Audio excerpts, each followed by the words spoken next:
When most lifters hit the intermediate phase of lifting, they almost have a midlife crisis when it comes to their training. They don't feel big enough. They've hit a point where are probably bigger than most people in any given room, but they still don't feel big. They might be plateauing quite heavily or have plateaued completely, and they want to change it up. They think that intensity might be the key, or that form and science-based methods are going to be what's going to save them from, this endless continuum of not making progress. Now, a lot of times this phase could go on for years or just become the end of their lifting journey because they've hit a point where doing the basics won't necessarily get them jacked strong and further from where they are currently, but they don't know what change has to be made. Now, the change that I'm going to suggest is something that there's been quite a bit of research on. The literature focuses quite heavily on this, but it takes willpower because any gym bro can be intense. And there's a lot of people who are way too scientific with how they look at things and might not have that intensity. You got to meet in the middle. And this would be central nervous system work.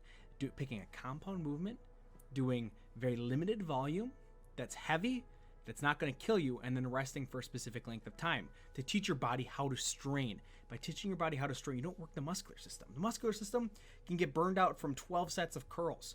That's the limit of weekly that you can do for like bicep training. Granted, for bigger muscle groups, it's going to be a little bit different. But we got to pick a way of training to where we can do it, maybe have less than perfect life circumstances. I don't know if you've had a kid, maybe works really hard, maybe you work construction, and find principles that allow you to improve under subpar circumstances. And that's where CNS work is key because you're not working the muscular system, you're working the central nervous system, which in the way that we do it at AFF, Anti-Fragile Fitness, you have the most potential to improve through. Now, the volume is limited, rest time is increased, that teaches your body how to strain.